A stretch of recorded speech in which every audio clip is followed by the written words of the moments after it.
So here it is, the deck I decided to bring to NAIC. At the time of recording, since this is before I went to the event, I have no idea how I did. I hope I did well. I feel like this deck has a lot of positive matchups. I want to talk about it. Maybe we'll get into some gameplay. And yeah, so let's just go into it.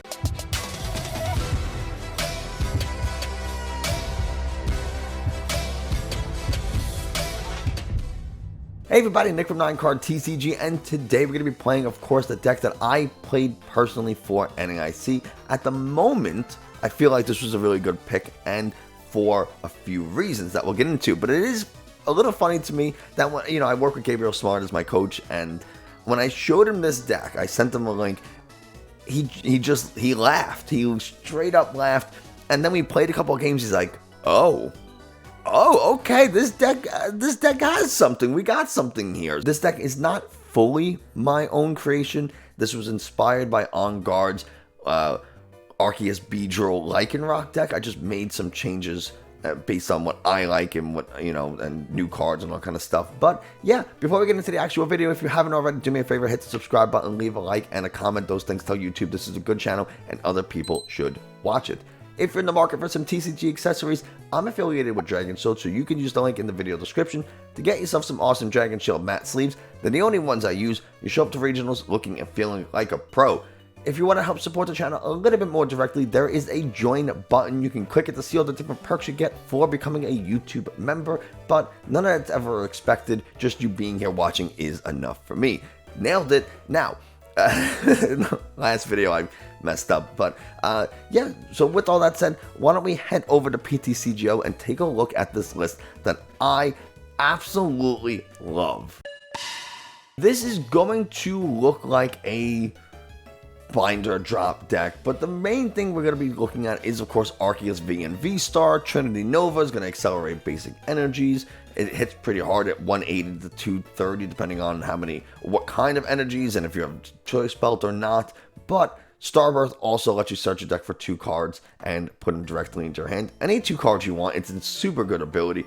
And we use Flygon here. The reason Flygon's here is because there's some VMAXs going around. If there's a benched Flying Pikachu VMAX, which I expect to see at least one of. If there's an Ice Rider VMAX, there's a Mew VMAX, whatever. Flygon here, Duraludon VMAX is also another popular one. Flygon is going to hit for 320 damage on a VMAX. With a Choice Belt, you're hitting 350. That's enough to knock out any VMAX Pokemon in the game that does not have a Choice Belt, and even some that do. So this will knock out Mew, even if Oricorio is in play. This will knock out Ice Rider, this will knock out Duraludon, this will knock out Jolteon, whatever. Any VMAX that's in my way with the Choice Belt, I can deal with. We do, of course, have Lucario V-Star as our main attacker against other V-Stars, or even really just V Pokemon too, because Fighting Knuckle is going to hit for 240 damage onto a V, so it's able to knock out any V in the game, and with a Choice Belt you're hitting 270, so you're knocking out most Pokemon V-Stars. Aurostar is also a good alternative attacker. It can do 70 damage times the number of energy attached to all of your opponent's Pokemon. So if they have like 4 energies in play, say, Palkia goes ahead and uses their Star Portal, and they put 3 energies in play and they attach for turn, Aurostar will now KO that Palkia V-Star. So it's a line of play, don't necessarily forget it. One of the big stars of this deck is Single Strike Beedrill with the Persist Sting attack. I can't tell you the number of times that I have made Mew players concede turn 2, turn 3 because I powered up a Flygon and have a Beedrill in play. I knock out the Meloetta with Trinity Nova in order to power up the Flygon, and they just concede because it's checkmate at that point. What can they possibly do? They're going to boss up the Flygon? Okay, Beedrill comes in and KOs. They're going to boss up the Beedrill? Are you kidding? That feels so bad. Flygon then comes and blows it up, and now all I have to do is knock out a Genesect, and I win that game. So they just kind of give up. We do have a couple of Lumineon Vs to find supporters. This deck is a little bit combo heavy, and you really have to kind of keep in mind how many cards you have in hand. Are you going to take prizes this turn? Your top deck, stuff like that, because of getting that Beedrill into play is a little difficult. Dunsparce is going to help us against the Regis and maybe some fighting decks, and then Crobat V will help us draw a few extra cards. Zigzagoon fixes some math. It's going to let us get a KO on an Arceus V. If we have Trinity Novas with a double turbo and a choice belt, it's going to go, Lucario V Star can go from 270 to 280 with Zigzagoon, so it's just a way of fixing that little bit of math. Even Duraludon V Star or V Max with a choice belt, Flygon hits for 350. Big Charm, they have 360. Zigzagoon Ping can fix that math, so use that Zigzagoon very, very cautiously. The rest of the deck is kind of geared up to making single strike Beedrill plays happen. We have a bunch of cards that we can kind of offload in the form of Energy Surge, Evolution Incense, Ordinary Rod to help us get energies and Beedrills back into the deck. Pal Pads, Quick Balls, Ultra Balls, Tool Scrappers, just a bunch of cards that we can kind of play, even if we don't necessarily use them, or like we just play the Evolution Incense and fail. We play the Energy Surge and fail. A couple of tools here, and then our support account's kind of weird. We have 3 bosses orders because we really want to make sure that we can boss up a target when we want. And also, because we are constantly discarding cards with Quick Ball, Ultra Ball, there's a good chance we might have to discard a boss or two.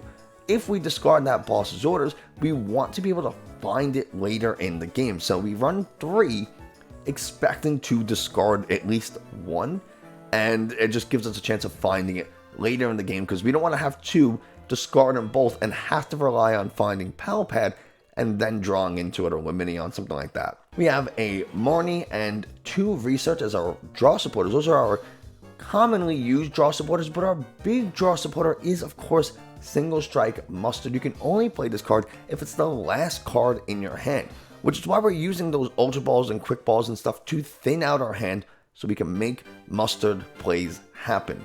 If you do play this card, though, search your deck for any Single Strike Pokemon you want and put it directly on your bench, which means we can skip Beedrill's evolution stages of Weedle and Kakuna and go straight on to Beedrill, and then we draw 5 cards. Now, it is important to know that you can only play this if you have an open bench space. So if you bench lock yourself, even if it's the last card in your hand, you cannot play Mustard. It's also important to know that you do not have to get a Pokemon in order to draw the cards afterwards. It just says search your deck for a Single Strike Pokemon. Now this deck runs 2 Beedrills. Our opponent doesn't know that. That's technically private information. So even if both of your Beedrills are in the discard or in play, if you have an open bench space and no more cards in your hand, you can still play that Mustard. Your opponent does not know if you have another Single Strike Pokemon in the deck. So even if you don't get a Pokemon, you can still play the Mustard with the open bench space and then draw 5 cards. So some important information to know. Tool Scrapper is pretty important for getting rid of things like Big Charms and Air Balloons. It's also, again, just a card that we can play. There are times where you may have your own tools in play and you have to discard them with Tool Scrapper, so you can either get it out of your hand because your opponent doesn't have any tools, or so you can put new tools onto your Pokemon, again, either because you need to get it out of the active, need to hit a little bit harder with Choice Belt, or you're just trying to offload cards in your hand. Our energy count is 4 Double Turbo, 4 Fighting, and 3 Grass. This deck is kind of combo heavy, but if you can make it work, it has some really good matchups. Like I said, we can kind of checkmate Mew. We can use Flygon to kind of blow up any different VMAX that's in our way. The Beedrill can handle Blissies and Miltanks, Regis. The Dunsparce is going to help against Regis. Lucario is really good into any other Pokemon V or V Star. So is the Arceus. The Arceus can do some pretty good work against any Pokemon V or V Star. So learning how to manage your bench, when to draw cards, when to make Beedrill plays happen is a little difficult, but I absolutely love this deck, and let's go ahead and give it a go. Going into game number 1, the biggest challenge of this deck in particular is, of course, the starting hand. Your entire game can be ruined because you draw into too many energies or supporters and non-playable cards, or you do this, or you draw into your Lumineon because we have 2 of them. So there's a bruh. Going into actual game number 1, at least I hope, And we'll see, do we win the coin flip again? We do. That's good. Tails never fails. We're going to go first. We always want to give ourselves the chance to go first so we can evolve into an Arceus V. This is a pretty good hand. I want to see what we're playing against before I decide if I want to attach this double turbo energy or if I want to use the energy search. I don't know anything that's really going to be playing Crushing Hammers or Fan of Waves. So I kind of want to wait, see what I'm playing against. Maybe I can. We'll see. We gotta see what we're going against before I start making too many plays. Probably is gonna be Dialga, given the coin, the deck box, the fact that they discarded a metal energy. Probably Dialga, and we'll see. There's a Mew. Do they get that Mew into the active? Can they start getting their turbo chain going? They pull a Dialga from the prizes with the heavy ball. It's good for them. I do think that instead of playing a Mustard this next turn, my best course of action is to boss up this Dialga. So I'm going to energy search here. We're just going to get a fighting energy. We'll get rid of this air balloon. I kind of need to get into a VMAX though, so that's... So maybe I go Lumineon here. We will get a supporter. I need to see cards, so research is probably my best bet here.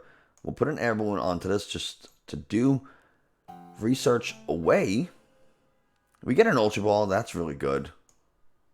We'll go ahead and get rid of... So now we can't boss up that Dialga, but it's okay. We'll get rid of the Genesect.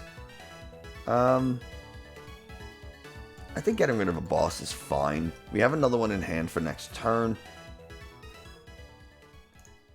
One of our Arceus V-Stars is prized. We are going to take a prize here, so there's always a chance.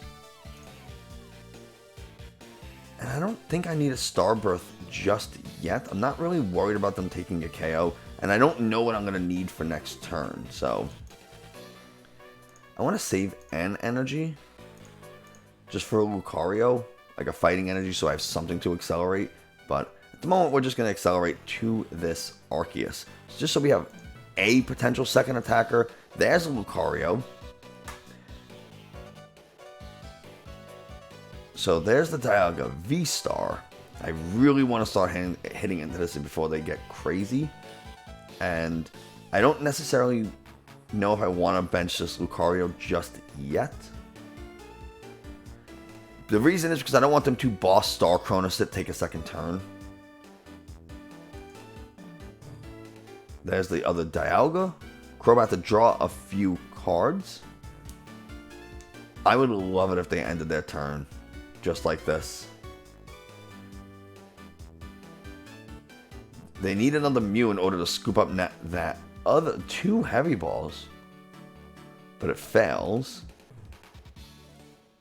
Right? That's the second heavy ball. No, it's the first heavy ball. Okay. I'm just confusing this with something else. I thought they played a heavy ball before. Oh, they cross switcher. And they're going to hit into my Lumineon. It won't KO, but I'm glad I put that air balloon on. They are just 10 damage shy, and they concede. They know what's going to come, and there's really not much they can do. Let's try one more. We didn't really get to showcase what the deck can do. It kind of just looked like a regular Arceus deck. We're going to go heads here this time, and I should have known better that Tails never fails until it does. But we got an Arceus and a double turbo, so that's pretty good. We could throw down either an Umbreon or a Lucario.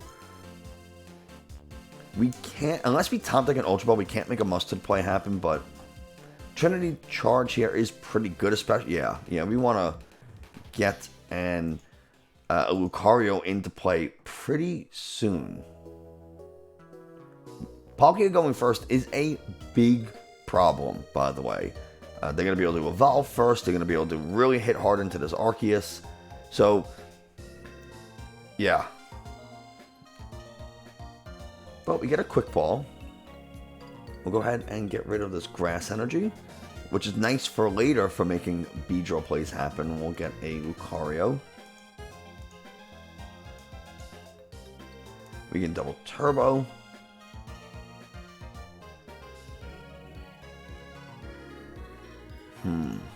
They don't have any water energies in the discard. They might be relying on retreating and using Melanie to get an energy onto the Palkia, then drawing a few cards. So I think I'm just going to do that. And now I'll just Trinity Charge. And we'll go ahead and get some of these energies out of the deck. We're less likely to draw into them. We have the V-Star. If they do get 3 energies into play, Lucario V-Star will knock out this Palkia V, or even V-Star. So there's the V-Star. There's the Drizzile, so you can expect like a Capacious Bucket probably. That's my guess. Maybe the Melanie. I don't know what they have in their hand, of course. So those are my 2 big guesses, is Melanie or Capacious Bucket. Maybe a quick ball to get rid of an energy and then get another Palkia into play. Seems like a good idea. Or maybe they have to go Supporter. Maybe I really messed up their plans. They go Irida, so they're going to be able to get a water energy and an item. So that item is probably a Capacious Bucket, is my guess. Since they went into the Drizzile, they're not going to rare candy into an Inteleon, which is a thing I've seen people do and is kind of scary. Ooh, they get the Radiant Greninja and an Escape Rope. That's not good. That's not good. That's a really smart play by my opponent. And they'll be able to reuse this Radiant Greninja. They recognize that this Lucario is a danger. And now with 2 water energies in the discard, all they have to do is 1 more. Manually retreat. There's their 3 Star Portal. And then if they attach for turn. So we'll see, do they knock out this Lucario? If they do, I'm kind of in trouble, but at the same time, they don't have, at the moment, they don't have another Palkia, so trading 2, ooh, they don't knock it out. Okay.